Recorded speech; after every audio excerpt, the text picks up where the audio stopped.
நண்பர்கள் அனைவருக்கும் வணக்கம். இன்னைக்கு நம்ம அந்த வீடியோவில் ஆகஸ்ட் மாதம் முதல் அமலுக்கு வரக்கூடிய புதிய அறிவிப்புகள் என்னென்ன அப்படின்றத பற்றி தான் பார்க்க போகிறோம். ஒவ்வொரு மாதமும் கேஸ் சிலிண்டர் முதல் ஆதார் கார்டு, வங்கி உட்பட சில புதிய அறிவிப்புகள் வெளியாகும். அந்த வகையில் ஆகஸ்ட் 1ஆம் தேதி முதல் வரக்கூடிய மாற்றங்கள் என்னென்ன அப்படின்றத இப்போ நம்ம பார்த்துடலாம். ஆகஸ்ட் 1ஆம் தேதி முதல் ITR அதாவது வருமான வரி தாக்கல் செய்தால் அபராதம் விதிக்கப்படும். ஆகஸ்ட் 1 முதல் HDFC கிரெடிட் கார்டு மூலம் கிரெட், செக், மொபிக்விக், ஃப்ரீ சார்ஜ் போன்ற ஆப்களை பயன்படுத்தி வாடகை செலுத்தினால் 1% பரிவர்த்தனை கட்டணம் வசூலிக்கப்படும்.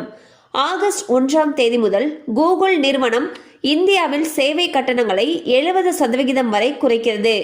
வீட்டு உபயோகம் வணிக சிலிண்டர்கள் விலை குறைய வாய்ப்புள்ளது. ஸோ பார்த்தீங்கன்னா ஆகஸ்ட் 1ஆம் தேதி முதல் ITR அதாவது வருமான வரி கணக்கு தாக்கல் செய்வோருக்கு அபராதம் விதிக்கப்படும். ஏன்னா ஜூலை 31ஆம் தேதி தான் வருமான வரி கணக்கை தாக்கல் செய்யறதுக்கு கடைசி நாள்னு சொல்லியிருக்காங்க. அடுத்து பார்த்தீங்கன்னா கேஸ் சிலிண்டர் விலை குறையறதுக்கான வாய்ப்புகள் அதிக அளவில் இருக்குன்னு சொல்லியிருக்காங்க. அண்ட் ஆகஸ்ட் 1ஆம் தேதியிலிருந்து கூகுள் நிறுவனம் இந்தியாவில் சேவை கட்டணங்களை ரொம்பவே குறைச்சிருக்காங்க. கண்டிப்பாக அந்த அப்டேட் உங்களுக்கு பயனுள்ளதாக இருந்திருக்கும் நம்புகிறோம். மேலும் இது போல் அப்டேட்ஸ் உங்களை உடனே ரீச் ஆகணும்னு நினச்சிங்கன்னா நம்ம சேனலோட தொடர்ந்து இணைந்திருங்கள். தேங்க்யூ ஃபார் வாட்சிங்.